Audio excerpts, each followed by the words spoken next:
We are tracking the spots that you are most likely to crash on I-96. Our investigative team digging through 5 years of data to get that answer for you. We did a deep dive to reveal where you're most likely to crash, including worst days and months. Now at 5:30, we showed you the fourth worst spot for crashes, I-96 Express to the M39 Southfield Freeway interchange.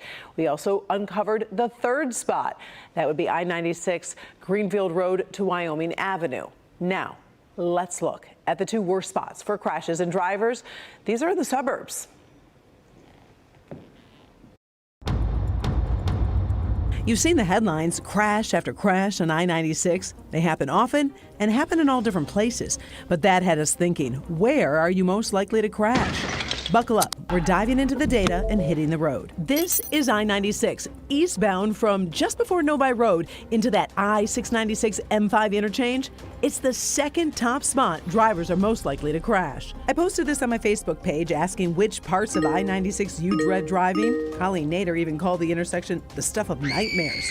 You're not alone, Colleen. We broke down data from 2019 through 2023. This 2-mile stretch saw 815 crashes, and half of those reported were rear-end crashes. 275 shares the name with 96. I get confused on that. Exactly. So actually, when at that point, 696 picks up your east-west route, and then 275 is also 96 that then reconnects when you get into the Livonia area. So we are headed into the spot that sees the most crashes on I-96. We went through 5 years of crash data. I-96 between 7 Mile to the M1496 interchange. Adding to the confusion, this stretch of I-96 shares a name with I-275. I actually sometimes get nervous driving this area because I think I'm going to make a wrong decision at the last second. Between 2019 through 2023, there were 978 crashes in this 2-mile stretch.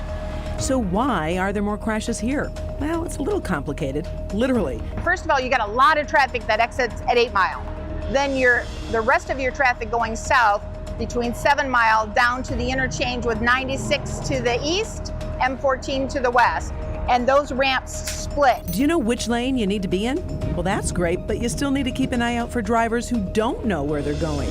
So if you're not sure where your road is, you go from either the far left, turns out you need to be on the far right, which is 4 lanes over, and we get the side swipes, we get the rear ends, or do you stay on 275 to keep going south? So you really have 3 choices at that point, and that's why we do get a lot of crashes. It's those last-minute mistakes that can cause a crash. There's a breakdown of the data. October saw the most crashes with 108. April saw the least with 70. Crashes were more likely to occur on a Friday, least likely to occur on a Sunday. And 5 o'clock in the evening was the time of day that saw the most crashes.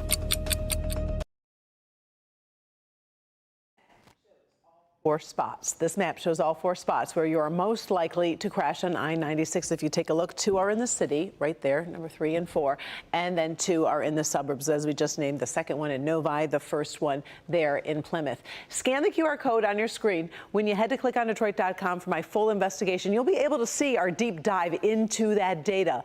Like this pie chart, we broke it all up into different sections so you can exactly understand what happens, like the types of crashes reported. 46% of these crashes are single vehicle crashes. 28% were rear end crashes, and then side swipes were 21%. A lot of information there posted on clickondetroit.com.